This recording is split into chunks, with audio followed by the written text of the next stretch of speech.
Good morning, students.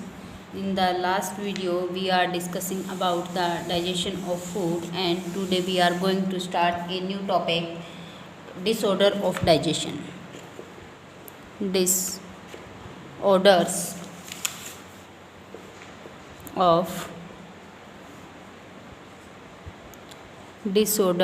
of digestion. तो इस topic में अपने बात करें तो डिसऑर्डर कौन कौन से होते हैं डाइजेशन के। जो डिसऑर्डर्स हो सकते हैं उसमें एक मेन डिजीज आती है क्वासिक्योर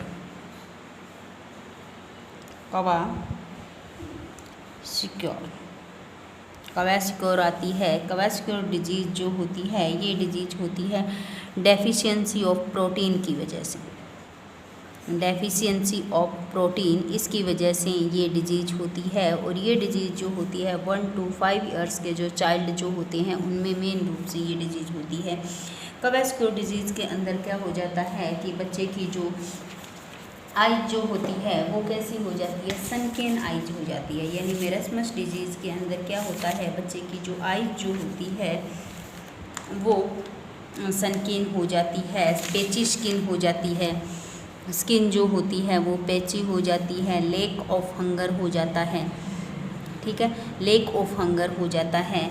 और प्रेग्नेंट वोमेन को ये डिजीज़ जो है वो ज़्यादा इफ़ेक्ट करती है, प्रेग्नेंट वोमेन को।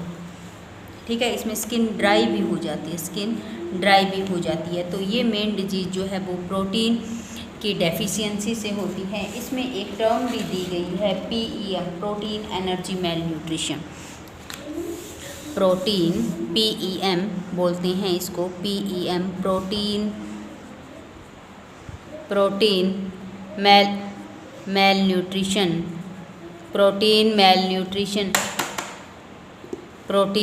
न्यूट्रिशन डिजीज़ बोलते हैं इसको, प्रोटीन मेल न्यूट्रिशन डिजीज़ बोलते हैं, जो क्वासिक्योर और मेरस्मस आती है। तो क्वासिक्योर के बारे में तो आपने डिस्कस कर लिया। दूसरी आती है जो डिजीज़ होती है मेरस्मस। अब मेरस्मस डिजीज़ जो होती है वो भी प्रोटीन की डेफिशिएंसी से, और किसकी डेफिशिएंसी से, एनर्जी गिविंग जो फूड होते हैं उनकी डेफिशिएंसी जब हो जाती है किसी बच्चे के अंदर, तो ये मेन डिजीज़ जो होती है वो मेरस्मस डिजीज़ होती है। इसमें जो होता है, जो पेशेंट जो होता है बहुत ज़्यादा थिन हो जाता है। ठीक है ना, सही ढंग से खाना पीना नहीं करता, तो उसकी वजह से बहुत ज़्यादा पतला हो जाता है। इसमें रिब्स जो होते हैं उसके क्लियरली विजिबल होते हैं, रिब्स जो होते हैं वो क्लियरली विजिबल होते हैं, और इसमें भी आइज जो होती है वो सनकेन हो जाती है। यह जो डिजीज़ जो होती है मेरस्मस डिजीज़, ये 1 to 5 ईयर्स में 1 ईयर के जो चाइल्ड जो होते हैं उनको ज़्यादा इफ़ेक्ट करती है। 1 ईयर के बेबी को ज़्यादा डिफेक्ट ये डिजीज़ जो है इफ़ेक्ट अपना डालती है। ये डिजीज़ जो है अगर किसी प्रेग्नेंट वोमेन को है तो उसके प्लेसेंटा के थ्रू उस बच्चे में भी पहुँच जाती है। तो ये मेल न्यूट्रिशन ज़्यादा मतलब मेल न्यूट्रिशन की डेफिशिएंसी से होने वाली मेनली जो डिजीज़ हैं। ठीक है, इसके बाद में एक डिजीज़ आती है गॉइटर। ये जो है वो आयोडीन की डेफिशिएंसी से होती है। ठीक है ना, आयोडीन की डेफिशिएंसी से जब अपने खाने के अंदर आयोडीन की कमी हो जाती है या आयोडीन का लेक हो जाता है तो उसकी वजह से गॉइटर डिजीज़ हो जाती है। एक डिजीज़ होती है एनीमिया। ये एनीमिया डिजीज़ जो है, एनीमिया डिजीज़ के अंदर क्या होता है, किसकी कमी हो जाती है, आयरन की कमी हो जाती है, और ऐसे पेशेंट्स जो हैं वो एनीमिक कहलाते हैं, एनीमिक पेशेंट्स कहलाते हैं। जीरोथैलेमिया डिजीज़ जो है ये विटामिन ए की डेफिशिएंसी से होती है, और स्किन से रिलेटेड डिजीज़ जीरोथैलेमिया जो है विटामिन ए की डेफिशिएंसी से कमी हो जाती है।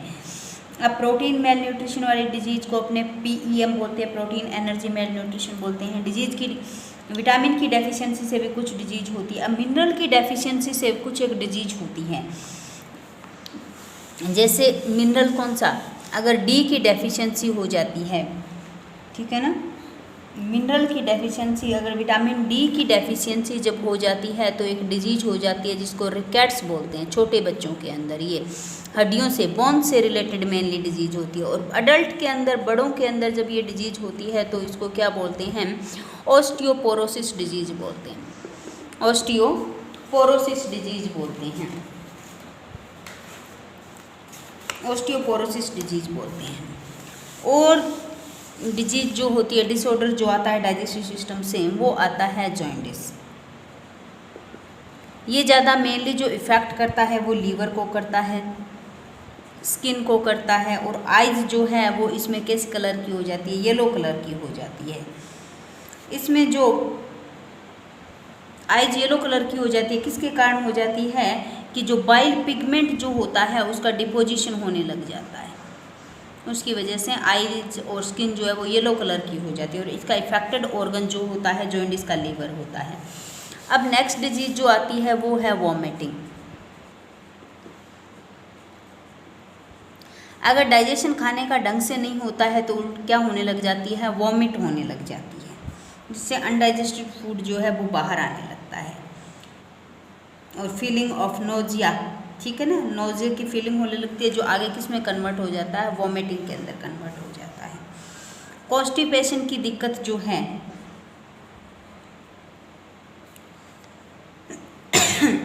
इस कॉन्स्टिपेशन किसको बोलते हैं, कब्ज को बोलते हैं, ठीक है। खाने का सही ढंग से डाइजेशन नहीं होगा तो फीसेस जो हैं वो किस में, कोलन के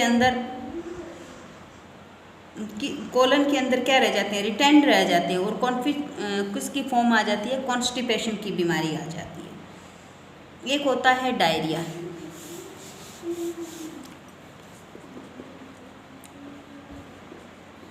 डायरिया की अगर बात करूं तो डायरिया डिजीज में भी क्या हो जाता है, फीसिस जो है उसमें लिक्विड की क्वांटिटी जो होती है वो इंक्रीज हो जाती है, यानी फीशियल जो है वो लिक्विड डिस्चार्ज होने लगता है, इसको डायरिया बोलते हैं। और ये खाने के किसको रिड्यूस करता है, एब्जॉर्प्शन को रिड्यूस कर देता है, खाने के डाइजेशन को, एब्जॉर्प्शन होना जो होता है उसको रिड्यूस कर देता है।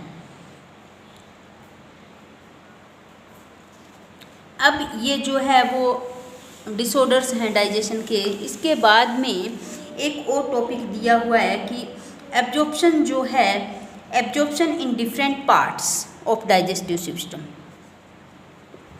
एब्जॉर्प्शन